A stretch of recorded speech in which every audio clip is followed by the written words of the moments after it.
और फिर मेरे साथ भी वही हुआ जो हर इंडियन फैमिली में होता है। मेरे सामने भी दो ऑप्शन आए, इंजीनियरिंग करने के और डॉक्टर बनने के। जब आप इंजीनियरिंग करने की सोच रहे होते हैं तो आपके सामने ऑप्शन आता है कोटा जाने का। और कोटा में ये होता है जो लोग आईआईटी नहीं कर पाते हैं वो आपको समझाते हैं कि आईआईटी कैसे निकालनी है। और एक ऑप्शन और था मेरे पास जो बहुत ही फेमस ऑप्शन है, जो कि गवर्नमेंट जॉब की तैयारी का, जो कि दिल्ली में मुखर्जी नगर में होती है। कई सारे सपने आप मार के उस इंजीनियरिंग को पूरा करते हैं और फिर लास्ट में जब आपको पता चलता है कि आप अपने सपने मार के किसी और के सपने पूरे करने निकले। मैंने हर तख्ते पे काम किया है, मैंने डूअर लेवल पे भी काम किया है, मैनेजर लेवल पे भी किया है, एज अ वीपी भी काम किया है और इतनी चीज मैंने सीखी है। आप सबको मेरा नमस्ते। और इससे पहले कि मैं अपने बारे में कुछ बताऊं, दुष्यंत कुमार जी की कुछ लाइनें हैं जो मैं आपके साथ शेयर करना चाहूँगा, क्योंकि इन लाइनों का मेरी लाइफ में बहुत ज़्यादा इम्पैक्ट पड़ा है। हंगामा खड़ा करना मकसद नहीं मेरा, सारी कोशिश है ये तस्वीर बदलनी चाहिए। मेरे सीने में ना सही तेरे सीने में सही, आग कहीं भी हो ये आग जलनी चाहिए।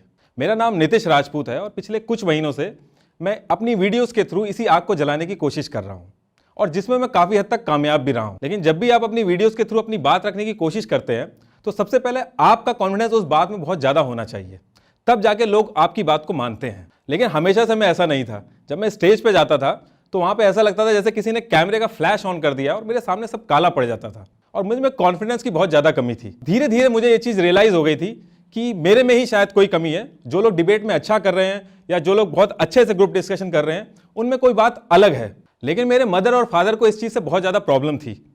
उनके लिए ये चीज़ बहुत इंपॉर्टेंट थी कि मैं कॉन्फिडेंट रहूं। मेरे फादर का ये मानना है कि जो इंसान अपनी बात नहीं रख सकता उसकी लाइफ में कोई ज़्यादा वैल्यू नहीं होती, और ये बात कहीं ना कहीं तक सच भी है। और आप अपने आसपास भी देखेंगे तो जो सक्सेसफुल लोग हैं वो अपनी बात रखने में पीछे नहीं हटते। और फिर मेरे माँ बाप मुझसे कई बार बातें करने की कोशिश करते थे क्योंकि उनके लिए ये चीज़ बहुत इंपॉर्टेंट थी, और मैंने उनको यही समझाया कि मुझसे ये चीज़ हो नहीं पाएगी। और मेरे फादर ने मुझे समझाया कि जब आप कल डिबेट में जाना तो आई डिसएग्री विद यू बोलना, और मैंने ऐसा ही किया। जब मैं डिबेट में गया मैंने बोला आई डिसएग्री विद यू, और डिबेट में जितने भी लोग थे उन सब लोगों ने डिबेट रोक के कहा कि आप इतना डिसएग्री कर रहे हैं तो आप ही बताइए कि क्या है। क्योंकि मेरे पास टाइम बहुत ज़्यादा था तो उस चीज़ का मुझे एडवांटेज हुआ और वो डिबेट में जीता। और उस दिन मुझे एक चीज़ समझ में आ गई कि कम टैलेंटेड और ज़्यादा टैलेंटेड नाम की कोई चीज़ नहीं होती। अगर आप किसी चीज़ में मेहनत करेंगे तो आपको सक्सेस मिलेगी। और फिर मेरे साथ भी वही हुआ जो हर इंडियन फैमिली में होता है।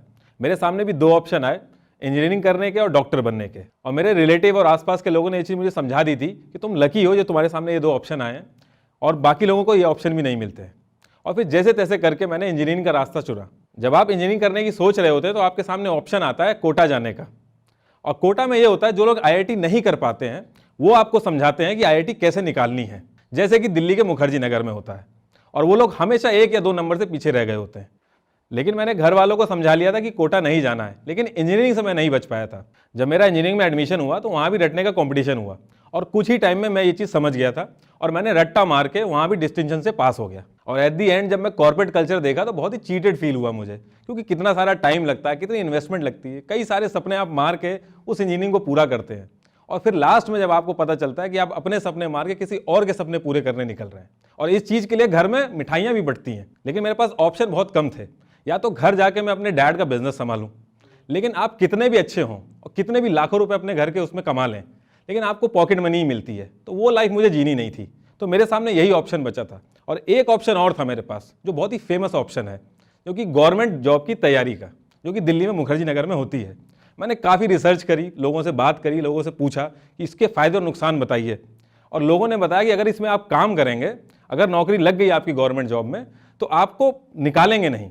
फिर मैंने सोचा अगर यही चीज़ है तो इससे बढ़िया तो जो जॉब लगी है वही सही है, क्योंकि उसमें पैसा ज़्यादा था और जो डेडलाइंस होती हैं, टारगेट चेस करते हैं आप, उसका मुझे थोड़ा सा अलग ही मज़ा आता था। लेकिन कॉर्पोरेट एनवायरनमेंट में भी जब मैं गया तो मैं इतना ज़्यादा खुश नहीं था।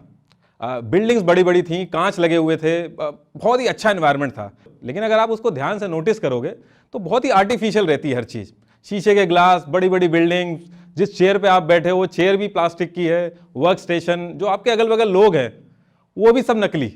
आप जिस डेस्क पे बैठे होते हैं वो वर्क स्टेशन हो, वो चेयर हो, जो शूज़ आपने पहने हैं, जो वॉल्स हैं, हर एक चीज़ आर्टिफिशियल। फिर कॉर्पोरेट लाइफ में जब पैसा आना चालू हुआ तो मैं भी उसी ट्रैप में फंसा जिसमें बाकी लोग भी फंसते हैं।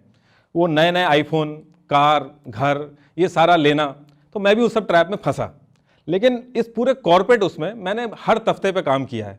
मैंने डूअर लेवल पे भी काम किया है, मैनेजर लेवल पे भी किया है, एज अ वीपी भी काम किया है।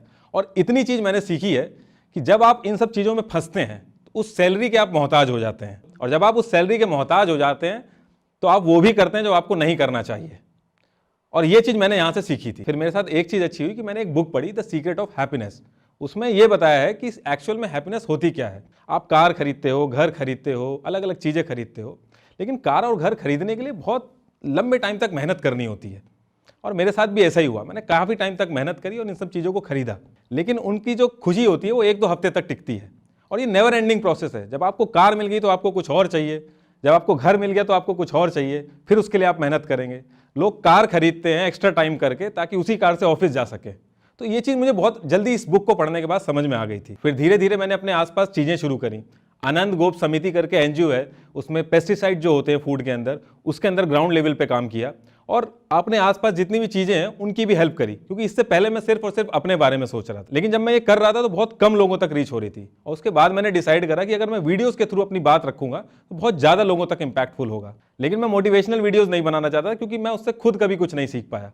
5-6 मिनट तक बड़ा एनर्जेटिक फील होता है, उसके बाद फिर चीज़ें नॉर्मल होने लगती हैं जब आप एक कॉमेडी वीडियोज़ देखते हैं।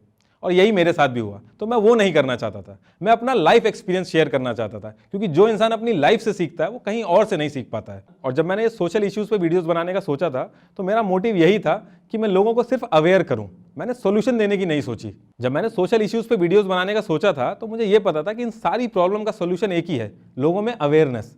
लोगों को चीज़ें पता नहीं रहती थी, और मैं खुद एक्सपर्ट बनने की कोशिश नहीं कर रहा था उन वीडियोज़ में, क्योंकि आज मैं एजुकेशन का एक्सपर्ट बन जाऊं, कल मैं फार्म बिल का एक्सपर्ट बन जाऊं। मैंने सिर्फ वीडियोस में लोगों को डिटेल्स दी और लोग उसके बाद खुद सोचे और खुद समझे। जब मैंने सोशल इश्यूज़ पे वीडियोस बनाने का सोचा था तो मुझे बस इतना ही पता था कि मुझे सिर्फ अवेयरनेस फैलानी है, क्योंकि एक्सपर्ट हमारे पास ऑलरेडी हैं। एजुकेशन हो चाहे फार्मिंग हो, हर चीज़ के एक्सपर्ट हमारे पास ऑलरेडी हैं। तो मैंने खुद एक्सपर्ट बनने की कोशिश नहीं की और अपनी राय नहीं दी उस पर। मैंने सिर्फ अवेयरनेस फैलाई ताकि लोगों से प्रेशर बने और जो हमारे एक्सपर्ट हैं उनको काम करने का मौका मिले। अगर आज लोग प्रेशर बनाएंगे तो हम जो चीज़ चाहेंगे वो हो सकेगी। और मैं आज भी किसी गलत चीज़ से डिसएग्री करने से पीछे नहीं हटता हूँ, चाहे वो किसी सिस्टम के खिलाफ हो, चाहे वो किसी समुदाय के खिलाफ हो।